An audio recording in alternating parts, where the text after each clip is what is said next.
Hello, I'm the Nostalgia Critic guy. Remember it so you don't have to. And the Masters of the Universe! In the mid-'80s, many kids were watching the butchest and yet somehow gayest cartoon that ever hit the airwaves, He-Man. I could tell you what the story's about, but why not let He-Man tell you himself? I am Adam, Prince of Eternia and defender of the secrets of Castle Grayskull. A prince, really? I never would have guessed. Fabulous secret powers were revealed to me the day I held aloft my magic sword and said, "By the power of Grayskull!" I guess he was just going through that holding aloft his magic sword and saying "by the power of Grayskull" phase. But luckily they happen to contain superpowers. And I became He-Man, the most powerful man in the universe. Except for Lou Scheimer, who apparently always gets top billing. So you get the idea. He-Man took place in another dimension where he defended the Castle Grayskull from the evil Skeletor. It wasn't a great show, but we enjoyed watching it, and years later people still love to talk about the gay overtones this show gave us. Now many of you might be saying, "No, He-Man isn't gay, how dare you say something like that?" Well, anyone who's still in question about this should take a look at the 1987 motion picture epic Masters of the Universe. A film that teaches us it's okay to be gay, but not a god-awful piece of retro crap. So let's just jump in and take a look at the first problem with this movie, the title.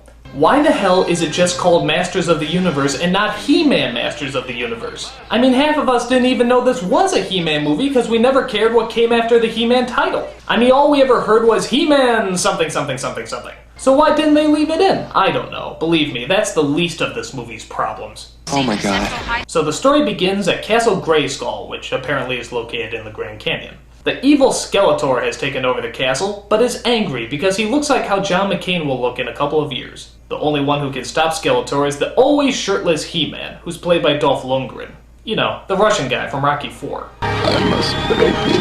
Trust me, I'd rather have you break me than sit through this ass fest. This guy is so foreign that I think even he forgets what accent he's supposed to have. Now, why are you so important to Skeletor? I've been looking for you. That's how Skeletor's troops got into the city and surprised us. It sounds Russianese. So He-Man is accompanied by his team, led by Man-of-Arms, who's pretty damn old compared to the cartoon, but not as old as John McCain in just a few years. Okay, that's the last John McCain joke I'll make. Intentionally. He's also joined by Teela, Man-of-Arms' daughter. Woman-at-Arms. Hey, that's not funny! And Gwildor, who I guess is supposed to be like Orko, but again, why didn't they just make it like the show and call him Orko? Sure, he looks like the gay love child of Yoda from Star Wars and Gizmo from Gremlins, but we're not that picky. You could still call him Orko and we'd buy it. And speaking of gay, just look at this first action sequence and tell me there's no homoerotic themes going on here. It's okay to be gay, let's rejoice with the boys in the gay ring. Hooray for the kind of man that you will find in the gay ring. It's like Star Wars, only gayer. Dude, did he just zap that guy in the crotch? Actually, there's a lot of shots to the crotch in this movie. Talk about great balls of fire.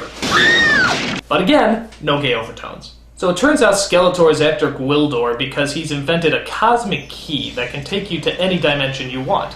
Skeletor wants this device so he can, you guessed it, take over the world. Of course!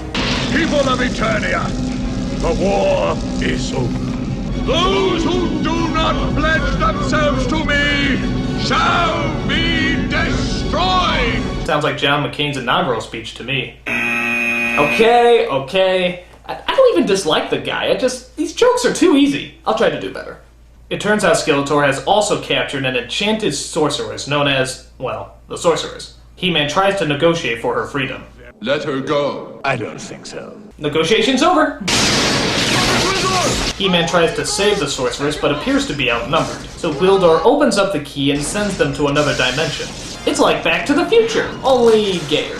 So He-Man and his team use the cosmic key to end up in which parallel dimension? Ours, of course, right dab in the middle of New Jersey.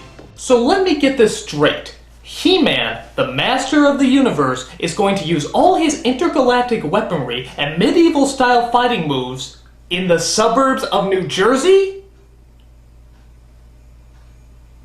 This is gonna suck, isn't it? Holy shit. Alright, so He-Man is stuck in New Jersey as they're looking for the planet's inhabitants. Alien life form. Big. Let me blast it. Wait. It might be intelligent life. In this movie, I doubt that.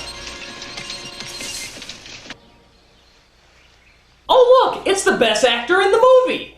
At least that line didn't sound rehearsed. Okay, so what's the epic hero He-Man and his mighty crew's first order of duty? To steal buckets of chicken from a second-rate drive-thru restaurant. Of course! Good food. Never think while you're hungry. And the Raiders of the Kentucky Fried Chicken! One of the people who works at that fast food restaurant is Julie, played strangely enough by Courtney Cox. If you break up with Kevin Corrigan, you will regret it for the rest of your life. Kevin's changed. I've changed. A, you still love him, and B, he still loves you. When did this turn to Dawson's Creek? She's bummed because apparently her folks died in some sort of plane accident a year ago. Isn't this just what you think of when you think of a He-Man movie? Your mom and dad wouldn't want you to go around the rest of your life blaming yourself. Would they? No.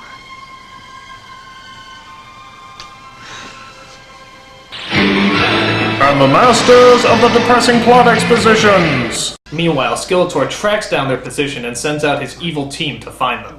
By the way, is it me, or does this guy really like dramatic turns?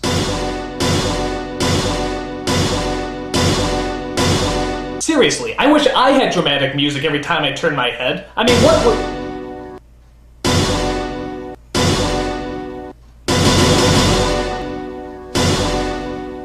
So Julie and her boyfriend find the Cosmic Key as Skeletor's troops close in on them. Look at these guys, they look like the Thundercats on the way to the Rocky Horror Picture Show. Yeah, that's what I thought too. Julie and her boyfriend are separated as Julie comes under attack by Skeletor's Muppet demons. He-Man senses Babes and decides he wants to go after her. Once again, we get an erotic dance number, which I suppose is supposed to be an action sequence. I'm sorry, but why does He-Man carry a sword if everyone else carries a laser? I mean, what is the purpose? I don't know. After He-Man rescues Julie, he decides to tell her exactly what he's looking for. Have you seen it? It's this large. It has lights on it. But again, no gay overtones. Meanwhile, Julie's boyfriend meets up with a cop played by the principal from Back to the Future. His job is to bitch and moan as often as possible. You can't order me around. What is this, a circus act? I got vandalism, I got arson. What the hell is going on out there? We got stuff blowing up in my face. Choice, really choice. This guy is so annoying he makes Chris Tucker look like James Earl Jones. Most of the time he's not even solving any crimes. He's just making fun of Julie's boyfriend and messing around with that cosmic key. Is it really wise to mess around with a dimensional manipulator? I mean, you never know what kind of damage you could be causing.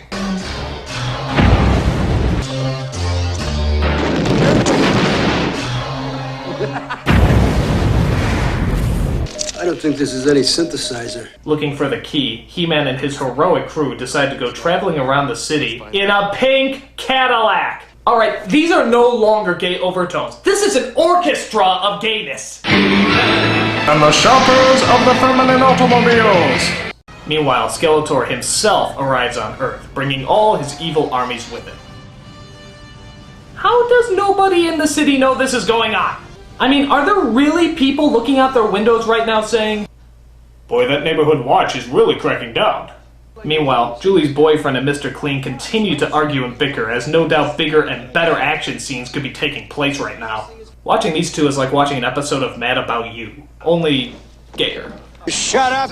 Actually, I think I realized why the title of this movie wasn't called He-Man. Because He-Man's never in it! Most of the time, it's just focusing on his team, Courtney Cox, or the odd couple here. I don't believe it. Everyone eventually meets up at a record store where I swear to God the weirdest combination of lines and images come together. I mean, just try watching this whole scene with a straight face. Freeze, all of you. Let's start with you, Blondie. He-Man! What the hell is that? You triple five. That's him. Willow, how long to calculate the coordinates and take us home? If you'd rather stay here and face Evelyn's commandos, that's fine with me. Look, believe me, sir, you wouldn't. Alright, someone has gone batshit crazy. It's either me or the movie makers. Either way, I am very concerned. Feel like I'm in the Twilight Zone or something. Suddenly, Skeletor's army appears and they have to have an epic battle in a record store. A record store! I can't even believe I'm saying this. How sensitive you are. Meanwhile, one of Skeletor's henchmen poses as Julie's mother, who just so happened to come back from the dead and needs that cosmic key inside. Yeah, this doesn't sound like a setup at all. Thank you, my darling. Ah! I totally didn't see that coming! I think not. I'm sorry, but wasn't this trick used once in Spaceballs? That's pretty bad when a film is so desperate for ideas that it starts ripping off Mel Brooks sci-fi comedies. Fool you! So Skeletor gets the key and demands He-Man to be his slave, or else he'll kill his teammates. He-Man agrees as his friends are left behind with the other half of the key. Julie's boyfriend wonders why they can't just use their key to find Skeletor, but Harry Knowles tells them that he can't remember the exact notes that could transport them back. Yeah, apparently the key operates on notes instead of numbers or letters. So of course, being the 80s, it's synthesized music to the rescue as they rock their way to the exact coordinates. Pretty lame. And the mystic time travelers of the Oingo Boingo! Back in Eternia, Skeletor somehow got He-Man into even less clothes and tortures him with some kind of holographic Twizzler whip or something. Look at this, he's actually leaning his butt into the whip, like he's actually enjoying it. No gay overtones. And I guess He-Man's sword is the only thing that can give Skeletor supreme power of the universe, or I don't know, some shit like that. So he plugs it into his Nintendo chair and absorbs all the powers of the cosmos, while making the longest goddamn speech in the friggin' world. The power fills me. Yes, I feel the universe within me. I am a part of the cosmos. Identity flows through me. Of what consequence are you now? This planet, these people, they are nothing to me. The universe is power! Pure, unstoppable power! And I am that force! I am that power! Kneel before your master! Fool! You are no longer my equal! I am more than man! More than life!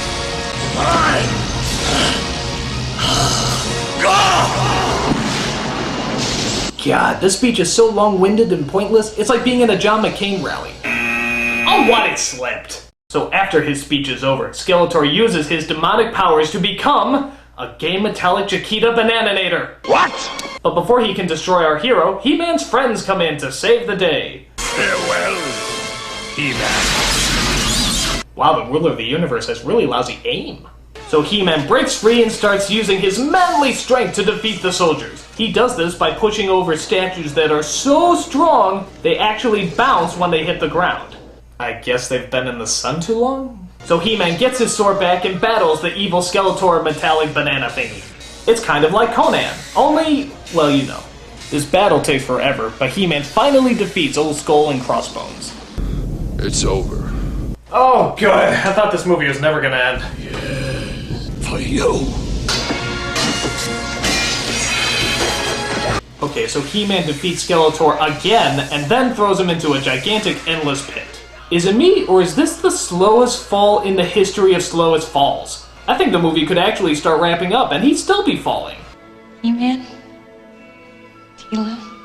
Man at Arms? Don't say goodbye. There's an old Eternian saying. Live the journey. For every destination is but a doorway to another. You look after him now. I will. Activate the doorway, Gregor. Are you sure, you don't want to go back to your planet's history? So He-Man saves the day, the sorceress is rescued, and Julie gets sent back home. Oh wait, there's an added bonus. They sent her back a year before her parents died and before nightgowns look less like the clothing from Little House on the Prairie. So now she can tell her parents not to go on that plane that would ultimately lead them to their doom. So just to reiterate, kids, if your parents die by some sort of horrific circumstance, all you have to do is look for a parallel dimension that has big hunky beef men who can take you back in time and change the whole thing. That way you never have to come to grips with death or the harshness of reality. What a load! Is that what you want to teach your kids? That if family or loved ones die, there's always a chance you can bring them back from the dead? That's like saying He-Man is straight. In that, it's not true. It's a lie. Because he is so gay! I mean, people trying to defend that he's not gay, you're just wrong! Well said. The only thing gayer than him is this movie! It's stupid, boring, and a flaming waste of time. And that's not to say I have anything against homosexuality. It's just, there's gotta be something out there, some kind of alternative hero that's gay, but at least gives us something appealing to look at. You know what? I'll take that over this shit any day. I'm the Nostalgia Critic. I remember it so you don't have to.